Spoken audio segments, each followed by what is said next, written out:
Spiritual ஜோதிடம் TV நேயர்களுக்கு astro KS ஐயங்காரின் பணிவான குரோதி வருஷத்தின் பலன்களை பார்க்கலாம். மேஷம் முதல் மீனம் வரை எப்படி இருக்குது அப்படின்றத பார்ப்போம். அதற்கு முன்னாடி குரோதி வருஷம் எப்போ ஆரம்பிக்கிறது அப்படின்றத முதல்ல பார்ப்போம். ஒரு ஷார்ட் ஹிண்ட்டாக 14/4/2024 13/4/2025 வரலும் உண்டான நாட்கள் அது குரோதி வருஷம் அப்படின்னு சொல்லக்கூடியது. தமிழ் ஆண்டுகளில் 38வது ஆண்டாக இந்த குரோதி வருஷம் வருது. சோபகிருத வருஷத்துக்கு அடுத்தது குரோதி வருஷம். இந்த வருஷம் பேர் குரோதி வருஷம் அப்படின்னு பேர். இந்த வருஷத்தில் பார்த்தேனால் செவ்வாய் பகவான் ராஜாவாகவும் சனி பகவான் மந்திரியாகவும் வர்றார். தானியாதிபதி சந்திர பகவான் வர்றது பெரிய விசேஷம். இதன் மூலியமாக பார்த்தேன்னா நல்ல ஒரு ஏற்றங்கள் இருக்கக்கூடிய காலகட்டம். சரி, இந்த வருஷத்தினுடைய ஆரம்ப நாளில் இருக்கக்கூடிய கிரகங்கள் எப்படி இருக்குதுன்னு பார்ப்போம். இந்த வருஷம் ஆரம்பிக்கிறது ஞாயிற்றுக்கிழமை, சஷ்டி திதியில் ஆரம்பிக்கிறது. சஷ்டி விரதமும் அன்னைக்கு ஆதிரை நட்சத்திரம்னு சொல்லக்கூடிய திரு ஆதிரை அப்படின்னு திரு என்ற உயர்ந்த அடைமொழி கொண்ட நட்சத்திரமான திருவாதிரையில் வருது. இந்த மாதம் பார்த்தேனால் சித்த யோகத்தில் ஆரம்பிக்கிறது. இந்த மாதத்தின் கோல்சாரம் என்ன, இந்த வருஷத்தினுடைய கோல்சாரம் என்ன அப்படின்றத முதல்ல பார்ப்போம்.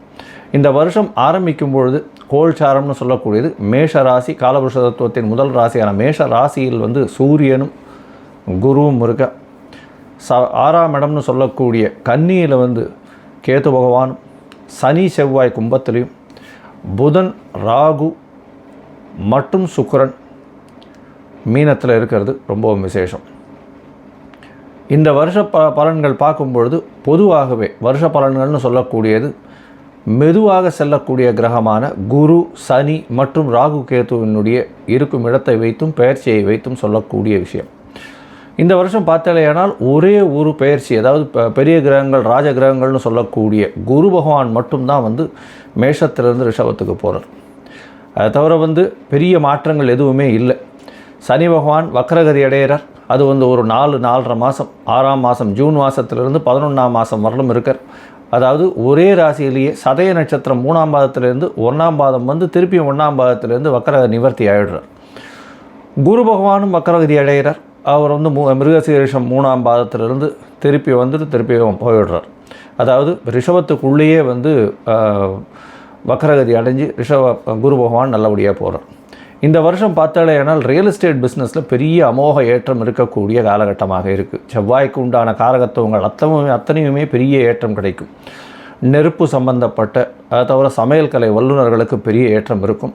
இம்போர்ட் எக்ஸ்போர்ட் பிஸ்னஸ், ஏன்னா சுக்கிரனும் உச்சத்தில் இருக்கிறதுனால இம்போர்ட் எக்ஸ்போர்ட் பிஸ்னஸ் பெரிய ஏற்றத்தை கிடைக்கக்கூடிய காலகட்டம். ஏன்னா ராகு பகவான் 12ஆம் இடத்துல இருக்கார். அதுவும் மீன ராசியில் இருக்கிறது. இம்போர்ட் எக்ஸ்போர்ட் பிஸ்னஸில் பெரிய ஏற்றம் கிடைக்கக்கூடிய காலகட்டமாக இருக்கும். நம்மளுடைய இந்தியாவின் இதுவை பொறுத்தவரையும் பார்த்தாலேனால் எல்லா வித முயற்சிகளிலும் வெற்றி பெறக்கூடிய வாய்ப்புகள் உண்டு.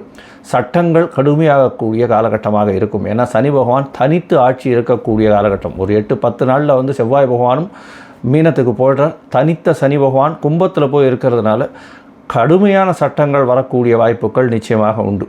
இது தொழிலாளர்களை அதிகமாக அச்சுறுத்தக்கூடியதாக இருக்கும். ஆனால் அந்த தொழிலாளர்களுக்கு நல்ல ஒரு ஏற்றத்தை கொடுக்கக்கூடிய காலகட்டமாக இந்த வருஷம் அமைய போகிறது. நெருப்பின் மூலியமாக சிறு சிறு பிரச்சனைகள் வரக்கூடிய வாய்ப்புகள் உண்டு. பெட்ரோல் கேஸு இந்த மாதிரியான விஷயங்கள் மூலியமாக அபாயகரமான சில விஷயங்கள் பிரச்சனைகள் வரக்கூடிய வாய்ப்புகள் நிச்சயமாக உண்டு.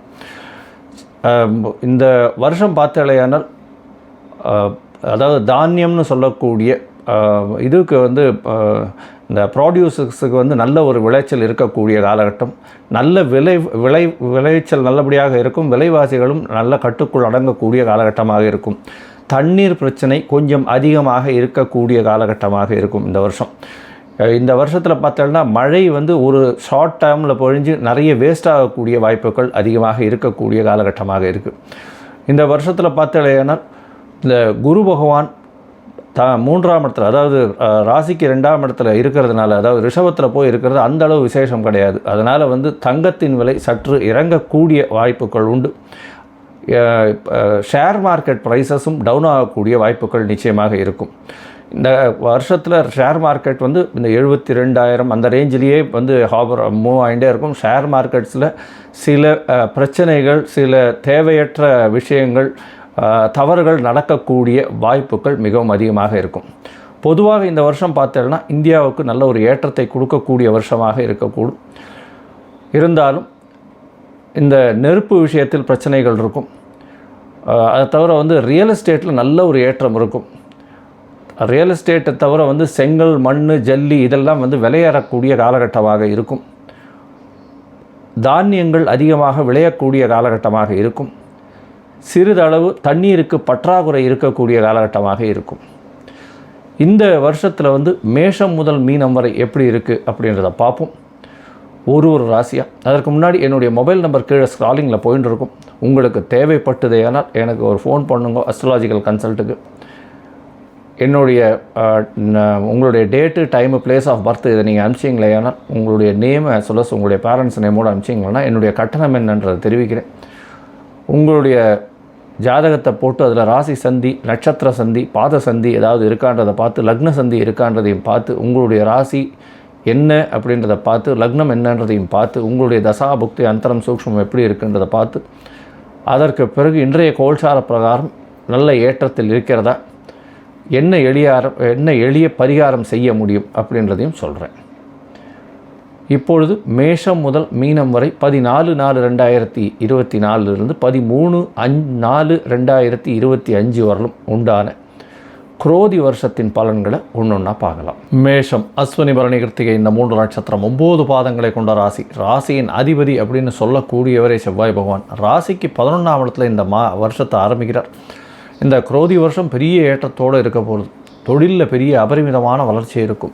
எந்த ஒரு தொழிலை எடுத்தீர்கள்னாலும் அந்த தொழிலில் ஒரு பெரிய ஏற்றம் கிடைக்கக்கூடிய காலகட்டம். அதுவும் ரியல் எஸ்டேட் தொழிலில் இருக்கிறவர்களுக்கெல்லாம் பெரிய ஜாக்பாட் அடிக்கக்கூடிய காலமாக இந்த வருஷமே அமையிறது.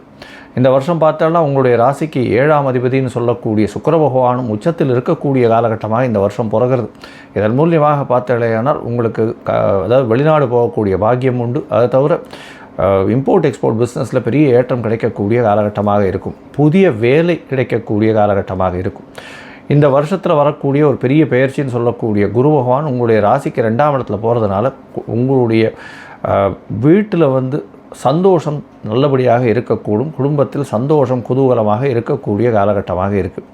உங்களுடைய ராசிக்கு பார்த்தலையானால் 6ஆம் இடத்தில் கேது பகவான் இருக்கிறதுனால எதிரிகளை எதிர்கொள்ளக்கூடிய அளவிற்கு, நீங்கள் வெற்றி பெறக்கூடிய அளவிற்கும் நல்ல ஒரு ஏற்றத்தை கொடுக்கக்கூடும். உங்களுடைய ராசிக்கு 12ஆம் இடத்துல புத பகவான் 6ஆம் அதிபதி நீச்சப்பட்டு நீச்ச பங்கம் அடைகிறதுனால பெரிய ஏற்றம் கிடைக்கக்கூடும். அதாவது புதிய வேலை கிடைக்கும். வேலையில் நல்ல ப்ரமோஷன் கிடைக்கக்கூடிய வாய்ப்புகள் உண்டு. ப்ரமோஷன் கிடைச்சும் உங்களுடைய ஐடென்டிட்டி, உங்களுடைய இமேஜ் எல்லாமே ரைஸ் ஆகக்கூடிய வாய்ப்புகள் உண்டு. உங்களுடைய ராசிக்கு பார்த்தீங்கன்னா 12ஆம் இடத்தில் இருக்கக்கூடிய புத பகவான் மூலியமாக உங்களுடைய அறிவாற்றல் அதிகமாக வெளியே தெரியக்கூடிய காலகட்டமாக இருக்கும்.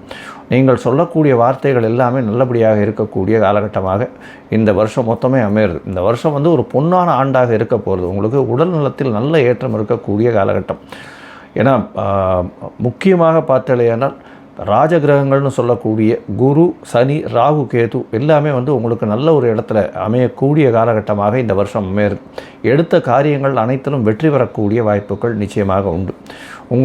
உங்களுக்கு பொறுத்தவரையிலும் புதிய கடன் அமையக்கூடிய வாய்ப்புகள் உண்டு. அதுவும் சுப கடன்களாக இருக்கக்கூடிய காலகட்டமாக இருக்கும். உங்களுடைய ராசிக்கு பார்த்தீங்கன்னா 10ஆம் அதிபதி 11ஆம் இடத்துல இருக்கிறதுனால 2வது திருமணத்திற்கு பார்த்து கொண்டிருப்பவர்களுக்கு 2வது திருமணம் ஆகக்கூடிய வாய்ப்புகள் இந்த வருஷம் உண்டு. குடும்பம் விருத்தி அடையக்கூடிய வாய்ப்புகள் நிச்சயமாக உண்டு. திருமணம் ஆகக்கூடிய வாய்ப்புகள் உண்டு. கணவன் மனைவியிடையே நல்ல ஒரு அந்யோன்யம் இருக்கக்கூடிய காலகட்டமாக இந்த வருஷம் அமையிறது. இந்த விவசாயிகளுக்கு பெரிய ஏற்றம் கிடைக்கக்கூடிய காலகட்டமாக இருக்குது. அதை தவிர இந்த சமையல் கலை வல்லுநர்கள், மருத்துவர்கள், மருத்துவம் சாதனம் விற்பவர்கள் இவர்களுக்கெல்லாம் பெரிய ஏற்றம் கிடைக்கும். யூனிஃபார்ம் சர்வீசஸ்னு சொல்லக்கூடிய இந்த ஐஏஎஸ், ஐபிஎஸ், போலீஸ் சர்வீசஸ் இவாளுக்கெல்லாம் பெரிய ஏற்றம் கிடைக்கக்கூடிய, இராணுவம் இவாளுக்கெல்லாம் பெரிய ஏற்றம் கிடைக்கக்கூடிய காலகட்டமாக இந்த வருஷம் அமைய போகிறது. இந்த வருஷத்தில் கண்டிப்பாக உங்களுக்கு ஒரு ஜூன் மாதத்துக்கு மேலே ஒரு ப்ரமோஷன் நிச்சயமாக வரக்கூடிய பாக்கியம் இருக்குது. திருமணம் ஆகாதவர்களுக்கு திருமண பாக்கியம் ஏற்படக்கூடிய வாய்ப்புகள் நிச்சயமாக உண்டு.